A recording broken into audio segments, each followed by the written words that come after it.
Place au choix de ce midi. Il est montpelliérain, il est devenu le roi du shaker et du mélange. Et ce barman, c'est vous, Julien Escaut, bonjour. Bonjour. Merci d'être avec nous.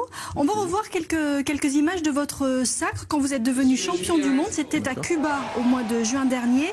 40 candidats venus de 38 pays. Tout le monde y est allé de sa recette secrète. Mais c'est vous qui avez remporté le titre grâce à quoi? Grâce à deux cocktails, donc Caribbean Julep, une création maison, et une variante d'un classique cubain, donc une variante de daiquiri.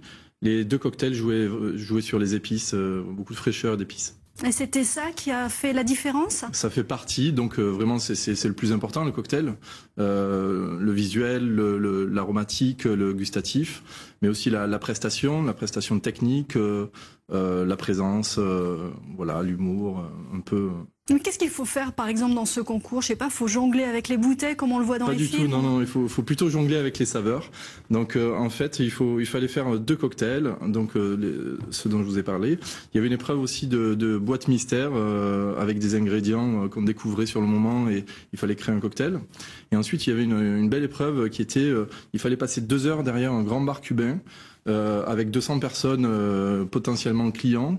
Au milieu de ces personnes, quelques jurys, et envoyer pendant 2 heures des classiques cubains, et on était notés tout au long de cette épreuve. Donc il fallait tenir compte aussi de l'ambiance. Finalement, c'est pas juste ce qui se passe dans le verre. Voilà, donc c'était un concours assez réaliste au final, puisqu'on nous mettait en situation réelle, situation quotidienne, ce qu'on vit tous les jours derrière un comptoir. Et puis voilà, il fallait arriver à convaincre un jury en quelques minutes avec un cocktail. Pourquoi vous êtes lancé dans ce concours? C'est un concours mondial, donc j'avais envie d'un challenge comme ça. Et puis justement, il se passait à Cuba. Cuba, c'est le berceau de grands cocktails classiques tels que le Mojito, le Daiquiri, Cuba Libre et d'autres. Il y a aussi des bars mythiques. Et justement, mon bar, le Papa Doblé, est inspiré de Cuba, d'Hemingway, de sa période cubaine. Il était surnommé Papa Doblé parce qu'il buvait des doubles daiquiri au bar La Floridita à Cuba. Donc c'est tout cet ensemble de choses qui ont fait que j'ai eu envie d'aller concourir là-bas. Alors ça fait 15 ans que vous faites des cocktails. On va regarder justement un petit peu votre savoir-faire. On a enregistré la préparation d'un cocktail juste avant le journal. Vous allez nous commenter, d'abord nous dire peut-être quels sont les ingrédients que vous utilisez et comment vous procédez. On regarde ça, vous nous expliquez. Allez, c'est parti. Donc j'utilise d'abord de la crème de coco, le même ingrédient qu'on utilise dans la pina colada. Donc c'est un cocktail qui s'appelle Matahi Swizzle. Alors c'est un cocktail sans alcool. Sans alcool, bien sûr. Donc du coup, comme c'est sans alcool, j'ai voulu quelque chose d'assez gourmand, un petit peu énergisant.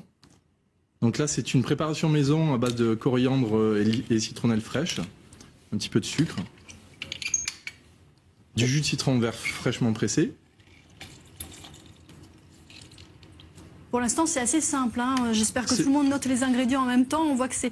Vous goûtez au fur et à mesure? Comment vous faites? C'est toujours... Je goûte quand je suis dans la recherche, la création. Et puis après, quand c'est... Donc là, j'ai utilisé un jus de baobab énergisant.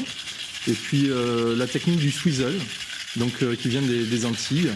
L'idée, c'est de mélanger un cocktail sur glace pilée avec ce bâton qu'on connaît sous le nom de bois lélé en France. Alors, on n'a pas forcément besoin d'un shaker pour faire des cocktails, c'est ça? Non, il y a plusieurs méthodes d'élaboration. On peut faire directement au verre, comme ici, dans un verre à mélange à la cuillère, au shaker, au mixeur électrique. Voilà, et donc ça donne quand même de l'onctuosité, même si on le mélange comme ça. Voilà, tout à fait, ça fait une petite mousse et c'est parfait. Vous improvisez parfois quand vous faites des cocktails? Tous les soirs. Tous les soirs, avec mon équipe, les clients viennent pour ça. Ils savent qu'on peut leur créer des cocktails sur mesure par rapport à leur goût. Et les produits qu'on a derrière le bar, les nouveaux produits, etc. Donc, et pour les déguster, il y a une façon très particulière. Vous avez sorti un ouvrage d'ailleurs, une leçon de dégustation. Voilà, c'est un livre qui est vraiment destiné au grand public et dans l'esprit des ateliers cocktails qui se répandent aujourd'hui. Donc avec les techniques d'élaboration, le matériel nécessaire et les recettes surtout classées par type gustatif. Si on a envie de quelque chose de rafraîchissant, plutôt épicé, plutôt corsé. Voilà. Bon, pour la leçon de dégustation, on va la faire pendant qu'on va envoyer le prochain reportage. Ça tombe bien, c'était un cocktail sans alcool, parce qu'on va aller faire un petit peu de vertige.